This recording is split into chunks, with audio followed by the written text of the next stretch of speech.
Olá, estamos ao vivo começando mais um episódio do Caxias Conversa, que é o videocast oficial da Câmara Municipal de Caxias do Sul. Além de divulgar o trabalho do Legislativo Caxiense, queremos estar mais próximo de você, do dia a dia dos caxienses. E hoje, alusivo ao Janeiro Branco, vamos conversar sobre a saúde mental das mulheres. Vou apresentar minhas convidadas de hoje, a vereadora Rose Frigeri, que é a procuradora atual da PEN, que é a Procuradoria Especial da Mulher aqui da Câmara de Vereadores. A Maria Marlene Faria, que é a presidente da Psiconor, que é a Associação de Psicólogos do Nordeste do Rio Grande do Sul. E a psicóloga Fernanda Fachin Fioravante. Então, muito obrigada, minhas convidadas, por estarem aqui comigo hoje, né, falando sobre esse assunto tão importante, que é a saúde mental das mulheres, né, especialmente nesse Janeiro Branco. E antes de a gente falar um pouquinho mais dessa campanha, Rose, eu queria que tu falasse para nós quais os objetivos da PEN para esse ano, né, que está começando, né, as componentes que fazem parte da PEN também. Então, a PEN é a Procuradoria Especial das Mulheres, né, da mulher, na qual esse ano eu estou como procuradora. Ela é uma comissão que é composta por todas as vereadoras. Neste ano, ela é a maior comissão, digamos assim, da casa, porque são 7 vereadoras.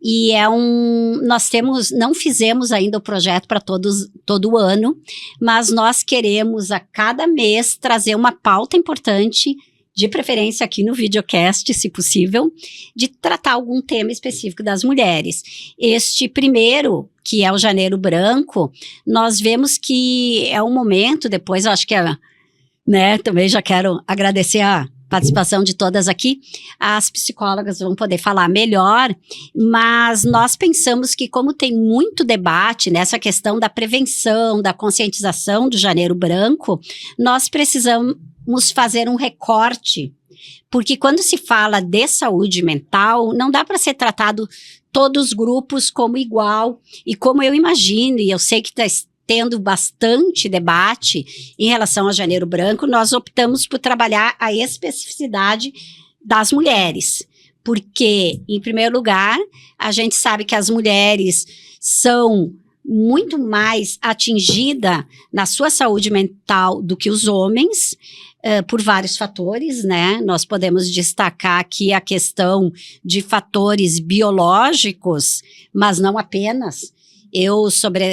Falaria que eu acho que mais do que os biológicos, a questão dos psicossociais, a questão dos momentos de crise, quando nós falamos de crise econômica, tanto na pandemia como agora recentemente aqui no Rio Grande do Sul, a questão das enchentes atinge muito mais as mulheres, elas são muito mais demandadas em momentos de crise, então tem essa questão social, a questão da pobreza, de uma série de coisas, não que mulheres de todas as classes não são atingidas na sua saúde mental, mas a gente sabe que a pobreza, as dificuldades com o mercado informal, eu acredito, né, gurias, que quando a gente trata assim, tu tá no mercado, na informalidade, tu tem aquela ansiedade, o medo de perder teu trabalho, de perder aquela renda, então isso influencia muito mais as mulheres, as questões biológicas que eu falei, isso nós vamos fazer um outro debate,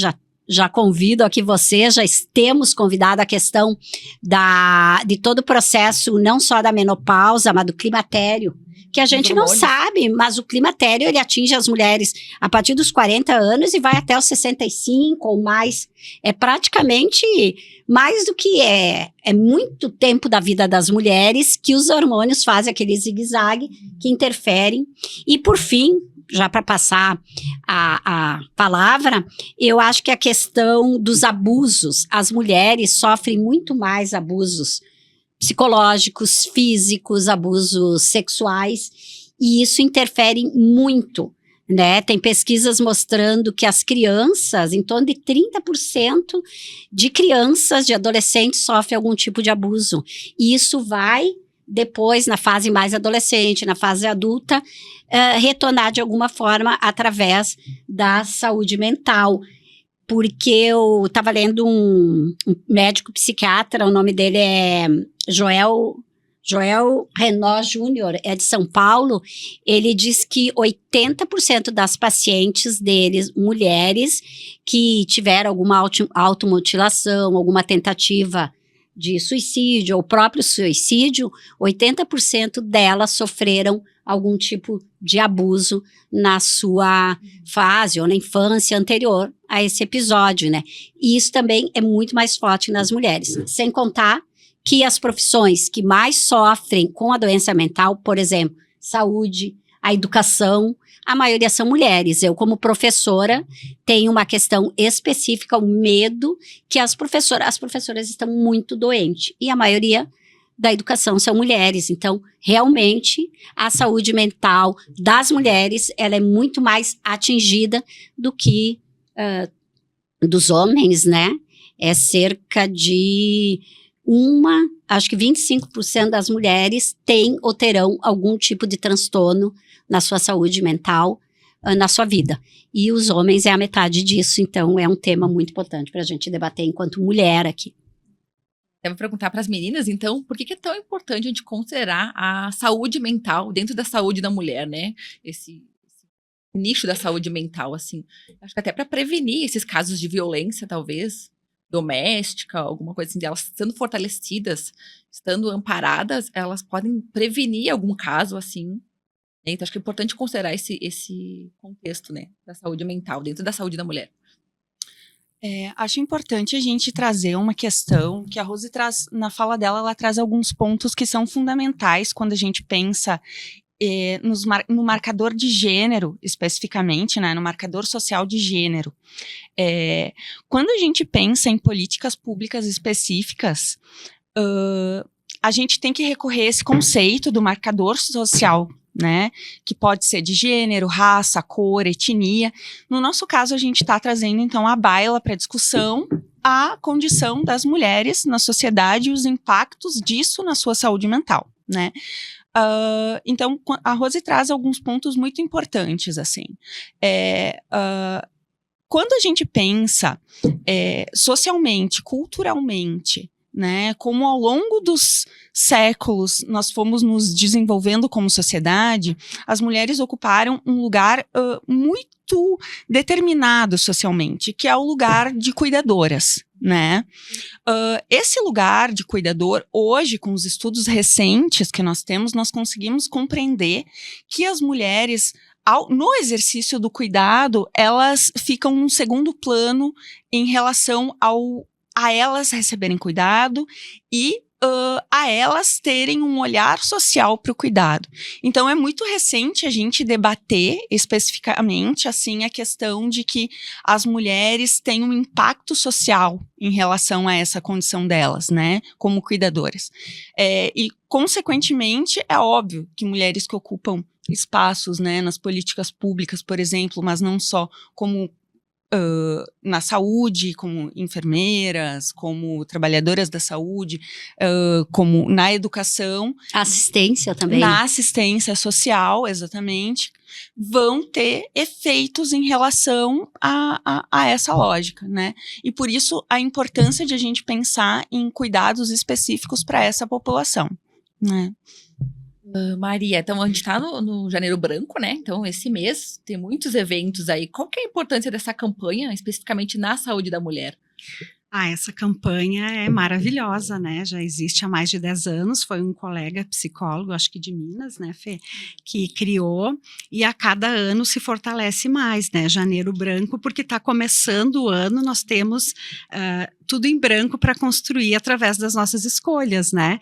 Então, o Janeiro Branco vem para fazer essa provocação para que a gente possa falar de saúde mental. Eu sempre brinco assim, que eu gostaria de ver o mundo falar de saúde mental como a gente fala, eu vou no dentista, eu vou na academia, que fosse normal. Por quê? Porque às vezes as pessoas, elas ficam muito tempo adoecidas e elas não vão buscar ajuda especializada, né, num psicólogo, num psiquiatra, porque ainda se diz, isso é para louco, eu não sou louco, né? Então, esse ano, eu gostei porque tem um folder do Janeiro Branco que ele traz dicas que é para todo mundo, né? Desde a atividade física, o sono, tudo que tu tem que olhar para ter saúde mental, engloba a saúde saúde física, né? Então, tu tem que ter um bom sono, porque desde a pandemia a gente viu que as pessoas até hoje estão com muito problema de sono, né? E não dormir causa outras comorbidades, né? Atividade física, Boa alimentação. ter tempo para descansar, boa alimentação, não ficar muito perto de pessoas tóxicas, né? Outro dia eu vi uma neurocientista dizer que nós temos que ter 5 amigos muito felizes para a gente se contaminar, né? Porque da mesma forma a gente se contamina com os reclamões, com os tóxicos, enfim, né? Então essa campanha é muito importante para a gente estar fazendo essa provocação para falar de saúde mental. Todos os anos eu fazia individualmente, agora pela Psiconor, um evento, né, no final do mês para a gente trazer vários profissionais e falar de saúde mental. Esse ano nós vamos até os grupos que já existem, por exemplo, até escolas técnicas, sindicatos, academias. Então a gente já tem várias palestras agendadas para ir falar lá para esses grupos, né? Então, nós precisamos, cada um de nós, ser um agente de saúde mental. Quando a gente pode dizer pro nosso amigo, pro nosso colega, vai buscar uma ajuda especializada, porque, como a Fernanda pode ajudar depois, a psicologia não é simplesmente escutar como um amigo me escuta, é uma escuta qualificada, é uma escuta sem julgamento, é uma escuta para te ajudar a viver melhor. Então, a gente não ajuda só pessoas que têm uma patologia, pessoas que querem se conhecer, que querem viver melhor. Então, Janeiro Branco é para isso, né? Para provocar que a gente tenha saúde mental o ano todo. Eu acho que o autoconhecimento é uma via importante para as mulheres também. Muito importante. Mas como as mulheres podem achar tempo, sendo que elas estão sempre cuidando, né? Hoje trabalham, né? Cuidam dos filhos, cuidam às vezes de tio, algum pai ou alguém. E acho que o maior desafio hoje das mulheres é achar tempo para elas e saber o que faz bem para elas, o autoconhecimento, né? Enfim, a gente tem muitas atividades, mas o que cabe a ela, né? E acho que por isso que é importante o autoconhecimento, né?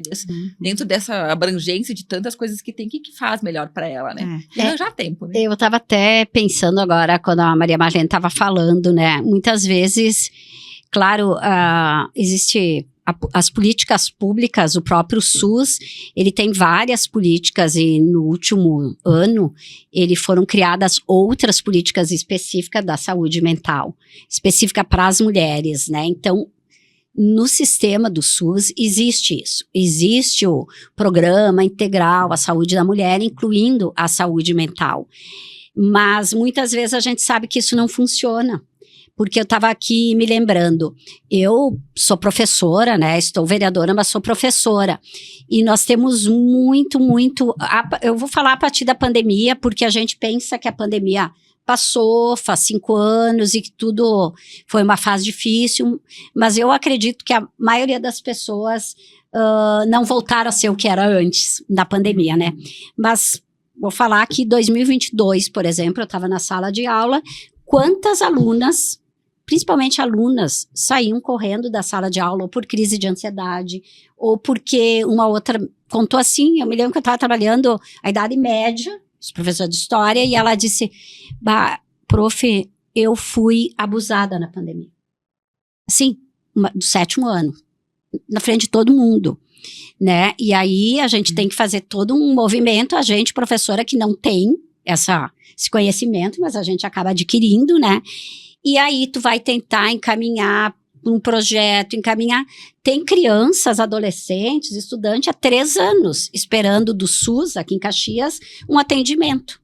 Aí tu fala assim, né, pô, seria bom que assim como eu vou aqui, vou no mercado, eu vou no psicólogo, mas as pessoas têm que ter estrutura para isso, estrutura econômica e os governos têm que ter políticas públicas para isso, porque eu estava conversando também há pouco, foi ano passado, ou retrasado, com uma colega diretora, e ela falou bem isso, em 3 anos, ou o aluno mata, ou morre, se ele está esperando, assim, quando ele está no limite. E essa mesma diretora, um tempo depois, ela, mais 2, 3 professoras, agredida por um menino de 10 anos, que ele não queria agredi-las, ele queria cortar, quebrar uma janela, para se mutilar com o vidro. E as professoras segurando ele com força, mordeu uma, mordeu outra, não sei o quê. Aí sim, ele foi internado.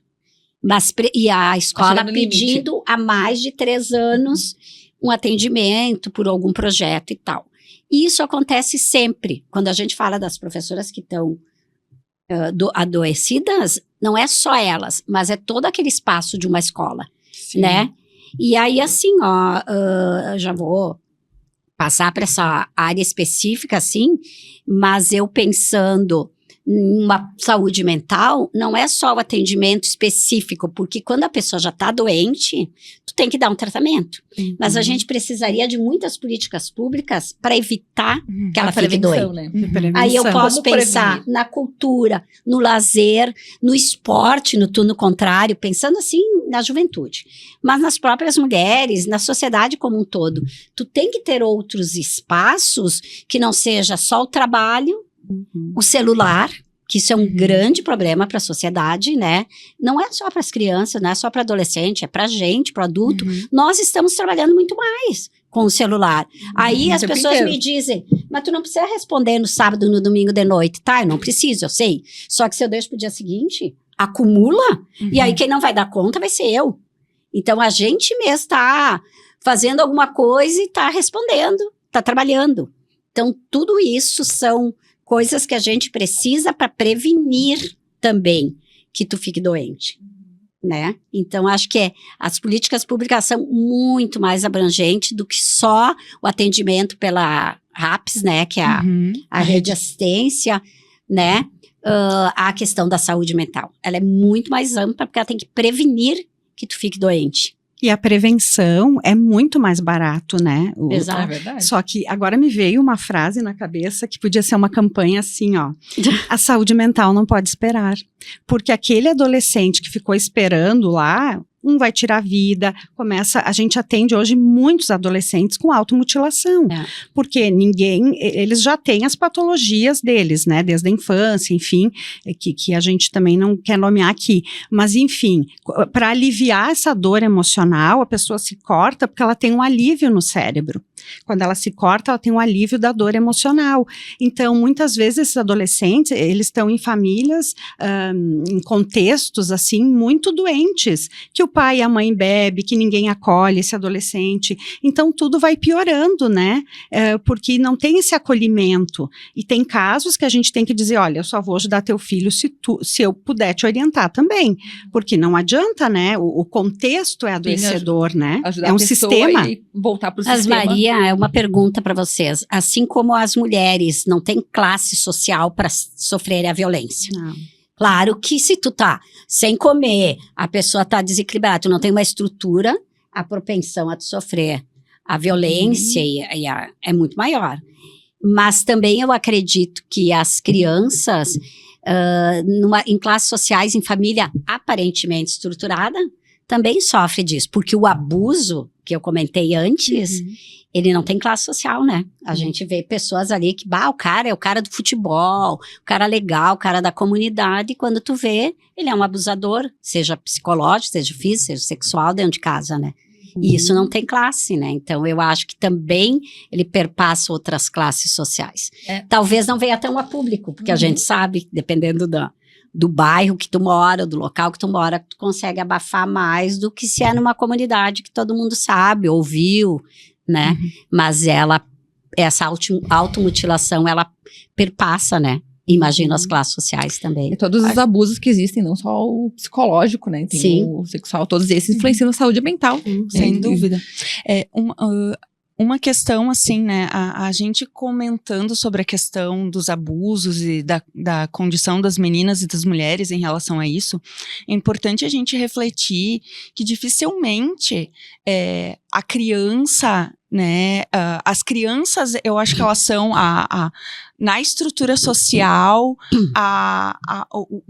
ocupam um lugar mais relegado a um segundo plano, porque para que elas tenham voz, é necessário muitas vezes que um adulto fale por elas, né?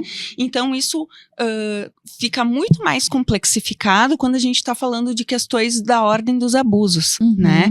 Dificilmente a gente vai ver na nossa sociedade e aí trazendo para a questão das mulheres, que uma mulher não passe por alguma questão abusiva, né? Infelizmente, essa... Porque às vezes nem se percebe que tá passando, né? Exatamente, é preciso compreender aquele processo, muitas vezes refletir sobre aquilo para compreender o impacto que aquilo teve na vida, inclusive porque é uma forma de aquilo não se tornar um trauma e um processo de retraumatização, o fato de eventualmente tu não pensar sobre aquilo, né? É uma proteção, é uma defesa, né? Que as mulheres muitas vezes vivem. E a questão do abuso sexual, ele é tão presente, né, na vida das mulheres que a gente chega assim a ter números avassaladores em relação a isso, né? Eu estava buscando alguns dados em relação à ouvidoria nossa, né, da Segurança Pública Estadual, em relação às denúncias. A gente tem uma subnotificação em termos de denúncias, né, no Brasil inteiro, mas nós chegamos o ano passado a um número de mais de 300 mil pessoas, crianças que denunciaram abusos, né? Então, se a gente for pensar num país como o nosso, no fato de que, sem sombra de dúvidas, há uma dificuldade de verbalizar, né? Até chegar ao ponto de verbalizar o abuso vivido e até o ponto de conseguir que isso se torne uma denúncia, com certeza esse é um número muito inferior ao que de fato existe. E tudo isso vai ter um impacto muito grande na saúde mental. A gente fala, né, que a infância é um chão que se pisa o resto da vida, né? O que a gente vive na infância repercute por toda a nossa vida. Perfeito. Depois, né? Então, por isso que é muito importante cuidar dessas crianças, né? Perfeito. Maria, eu queria te perguntar, como a gente tá falando de prevenção, né? Eu também queria te perguntar, assim, nesse sentido, a prevenção, ok. Mas a gente também tem uma alta procura por medicamentos. Hoje as pessoas não sentem mais dor, as mulheres, né, já procuram um medicamento. Então, vocês notam isso, né? Essa procura já vai para o medicamento, a gente vê farmácias o tempo inteiro, né? E eu acho que uma das maiores procuras das farmácias é esses medicamentos para controle de ansiedade, enfim, qualquer transtorno psicológico que a mulher pode ter. De novo, eu vou falar que depois da pandemia tudo piorou muito, né? A ansiedade, então, quem de nós não sofre ansiedade ou já não teve uma crise de ansiedade, né? Porque a gente vive tempos difíceis, né? E claro que tem situações e situações. Tem pessoas que podem acalmar a ansiedade com uma técnica, com algumas técnicas, uma técnica de respiração, podem, na verdade, sair de perto do elemento estressor que gera medo, né? Que a ansiedade é o medo do futuro, né? Mas, sim, a gente recebe pessoas, eu como atendo na clínica, que já vem, né? Já vem do psiquiatra, o psiquiatra disse para buscar psicoterapia. Então, realmente tem muita gente medicada, né? E o que acontece? Eu acho que a gente tem que equilibrar esse discurso da medicação, porque também tem dados que dizem que pessoas, tem pesquisa até lá da PUC, do Instituto do Cérebro, que pessoas que não tratam durante a vida estresse, ansiedade, depressão, eles têm risco de ir para demência, para o Alzheimer. Então, o que eu penso, assim, tem gente que é muito resistente à medicação, mas vamos supor assim, tu tá há 10 anos que tu não dorme, o que é pior? Tu sofre por não dormir, então toma uma medicação para dormir porque tá piorando outras coisas. Tu vira uma pessoa irritada, tu tá sempre explodindo, tu não tem concentração, mais memória. Então são situações e situações que devem ser avaliadas, mas eu vou te dizer que de 10 pessoas que a gente atende, 9 estão medicadas com antidepressivo. Mas aí eu vou te dizer uma coisa, eu acho que nunca teve tanta farmácia. Ah, sim, com certeza. E nunca as pessoas continuam tão doentes, né? Então, o que precisa também, né? É isso. É a mesma coisa dessa discussão da reposição hormonal, por exemplo. Tudo precisa de um atendimento, de uma consulta, de um processo. Então, voltamos lá na necessidade que as pessoas, para se medicar, tu tem que ter um atendimento específico para ti. Ah, minha amiga tomou tal coisa, eu vou tomar também.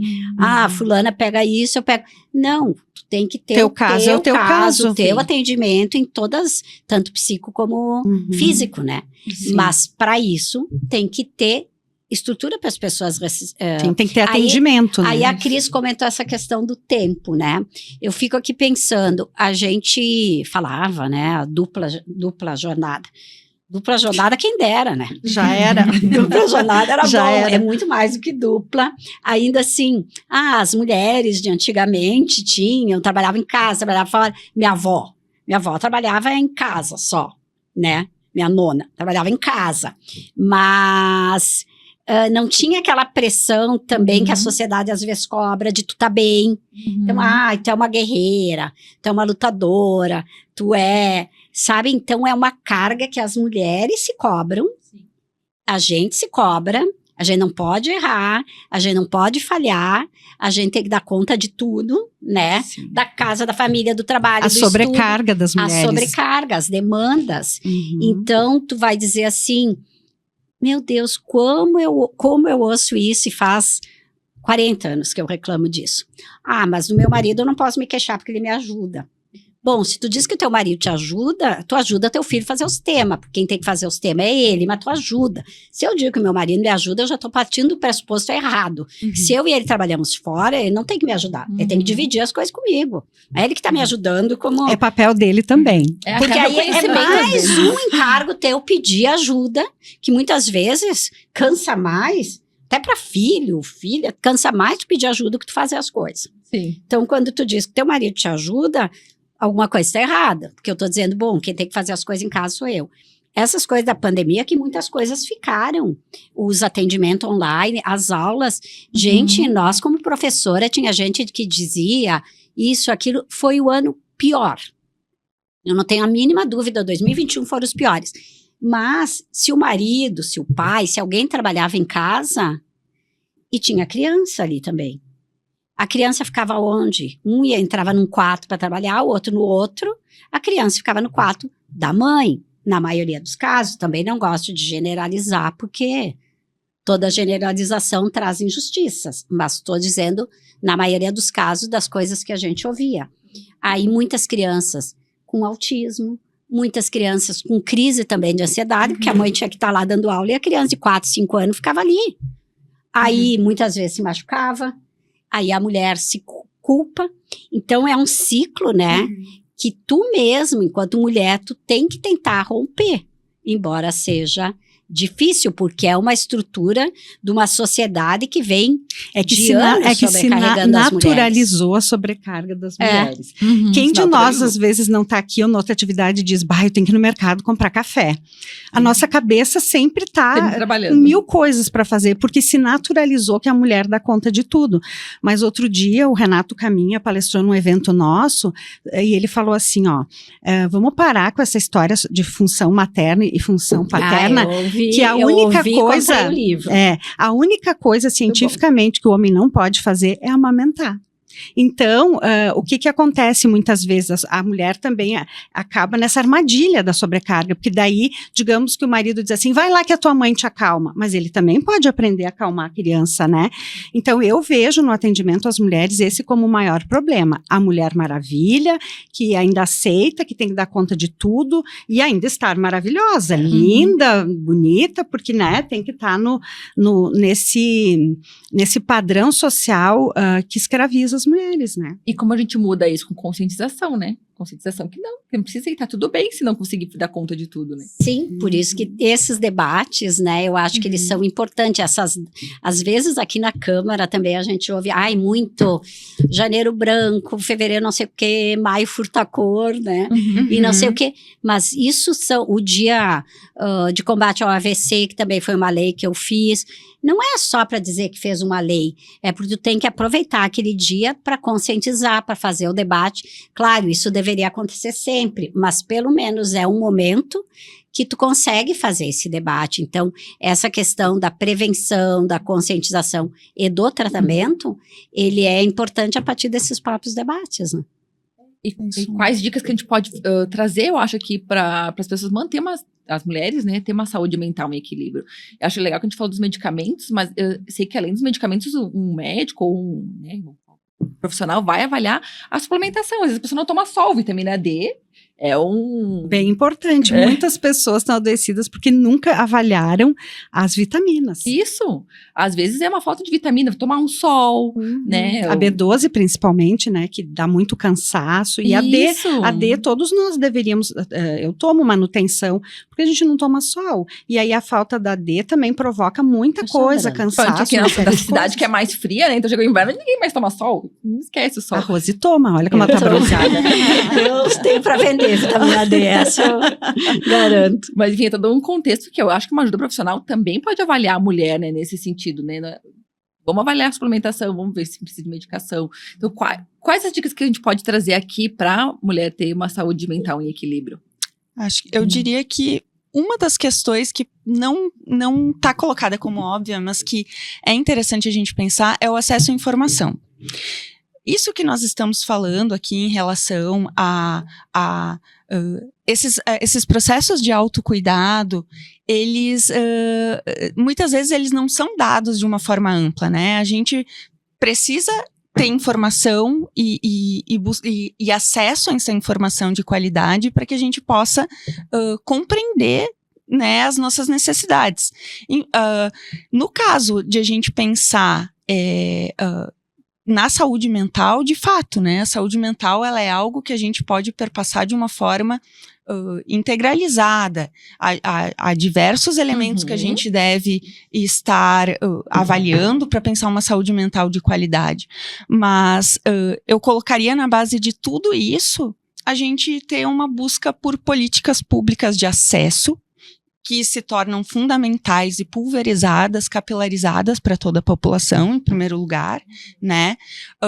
E isso perpassa a gente se compreender como uma sociedade, como uma coletividade que necessita buscar por saídas de forma conjunta, né?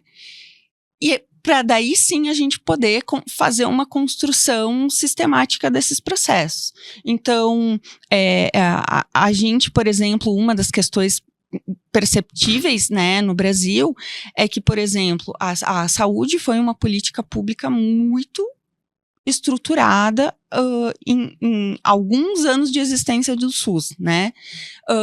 Porém, a gente ainda não tem profissionais de saúde mental acessíveis para toda a população. Então, eu não diria que essa é uma dica individual para as mulheres, mas é uma dica para a gente pensar como é que a gente está pensando a saúde mental da população como um todo, né? Eu não quero te interromper, mas eu acho que também duas coisas que eu acho que é importante é a questão. Eu também estava ouvindo um médico falar que 30 minutos de aeróbico por dia, não precisa fazer lá grandes coisas, ele te repõe toda a questão da endorfina, que é o que tu perde, né? Que é aquilo que te dá a recompensa. Que eu sei que é muito difícil as pessoas fazerem algum exercício, mas ele estava dizendo assim, exercício físico não é assim, tu vai fazer se tu gosta. Teria que ser recomendado como tu recomenda uma injeção, uma medicação. Ninguém toma uma medicação porque gosta, ou toma uma injeção porque gosta. Então, é fazer porque é uma recomendação médica. Então, quando tu fala, por exemplo, a questão do lazer, nós vamos pensar uma da população que está mais crescendo no Brasil, fazendo esse recorte, é a questão da idade, né? Cada vez as mulheres, os homens estão tendo mais vida, né? Estão morrendo mais tarde. Longevidade. A longevidade. Se tu pega que o climatério começa com os 40 anos... Vamos dizer que tu vai até os 80, praticamente metade da tua vida está tendo mudanças no teu organismo físicos. E que isso também não tem muito debate, as mulheres assim ficam com aquela coisa, eu acho que tem um preconceito enorme na questão da velhice, né? Tem um preconceito, assim, talvez um dos mais invisíveis e um dos mais graves também na sociedade. Porque se a gente pensar uma mulher de 60, 70 anos, não é aquela mulher de 60 e 70 anos de antigamente. As coisas estão mudadas. Então, as mulheres têm que ter tu pode fazer o que tu quer se tu tá bem.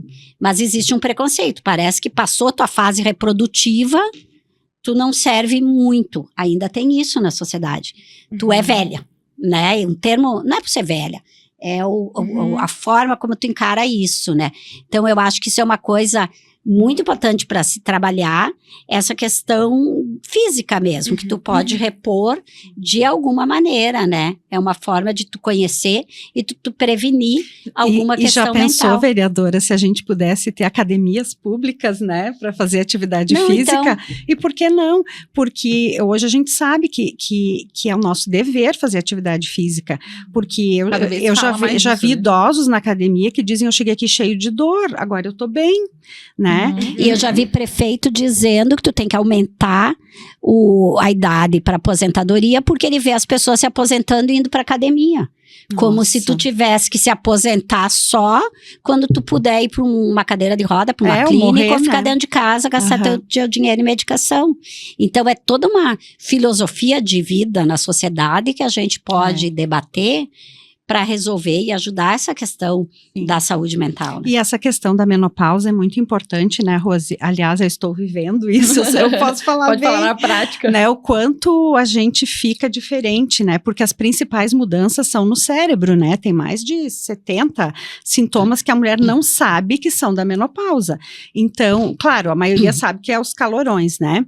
Mas, olha só, às vezes a mulher tá com sintomas depressivos, uma ansiedade louca, várias coisas, né? Ela mesma não se suporta, tem muitos sintomas e é tudo da menopausa, né? Então, assim, hoje, né, Fernanda, ainda bem que a gente tem acesso à informação. Hoje tu vai pra internet, e também no Instagram tem várias pessoas, nutricionista, médico, tudo especialista em menopausa que nos ajudam. Em Porto Alegre já teve, né, a primeira semana municipal de climatério e menopausa. Aqui nós temos o projeto que foi aprovado, né? É 5 de novembro, do climatério, porque a menopausa é aqueles 12 meses que encerra e tudo, mas o climatério começa com 40, 41 anos que já começa esses picos de mudança. E a gente não tem isso. Então, esse debate tem que ser feito, e eu ia comentar que nós estamos lutando por mais mulheres na política, mais mulheres nos cargos CEO, gerentes, isso e aquilo. Só que as empresas também têm que estar preparadas para trabalhar.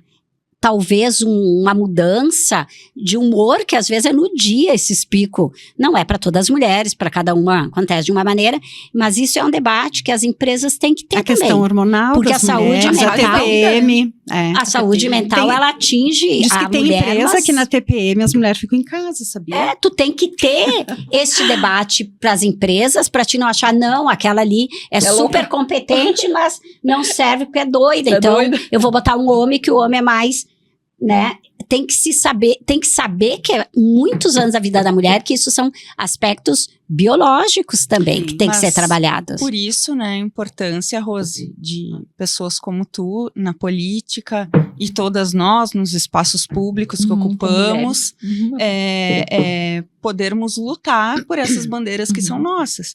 Porque, historicamente, as conquistas obtidas, né, no nosso caso, enquanto mulheres, pensando não as outras questões de marcadores sociais, mas pensando a questão das mulheres, todas as conquistas que obtivemos foi por nossa conta, inclusive as conquistas na ciência, que é o aprofundamento na compreensão das nossas condições, do nosso corpo, das nossas necessidades.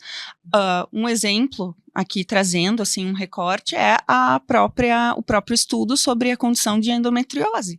Ela era uma circunstância física deixada em segundo plano por muitas pessoas da medicina, porque era considerado, porque não se compreendia aquilo, quando, na verdade, os desdobramentos desse quadro são diversos, né? Uma inflamação que pode ocupar boa parte do corpo, nos órgãos, e isso tem um efeito, né, na vida das mulheres.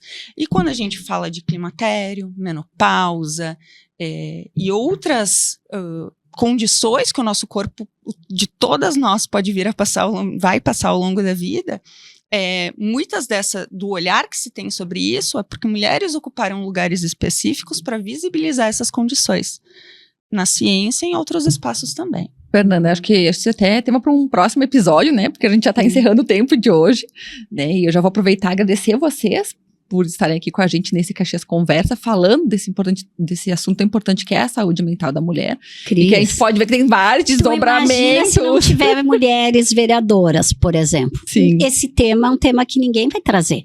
Como Sim. tem temas, por isso quando a gente fala que precisa E a ter, gente se sente acolhida e compreendida com esse trazer espaço. temas que os homens não por nada, mas eles não trariam um tema, vão Não, porque discutir. não faz parte do dia a dia. climatério. Eles não vivem isso. Não vivem isso. Mas nem por mal, porque eles não vivem. Só queria divulgar que a partir de março as pessoas podem ligar para a Psiconor, que a gente vai estar começando a execução de um projeto do Ministério das Mulheres, que a gente conseguiu a verba com a deputada Denise, para atender gratuitamente mulheres vítimas de violência. Então, as pessoas a partir de março, eu acredito, né, porque podem contatar com a Psiconor para ver isso. Bom, obrigada pela presença de vocês, obrigada à nossa equipe técnica e equipe da comunicação também. Lembrando que quem perdeu o episódio de hoje vai também estar disponível no YouTube, TV Câmara Caxias. E no próximo episódio a gente espera a companhia de vocês também. E é isso, a gente está aqui com esse Caxias Conversa para trazer o dia a dia da comunidade e o trabalho do Legislativo Caxiense. Até um próximo episódio. Obrigada. Obrigada.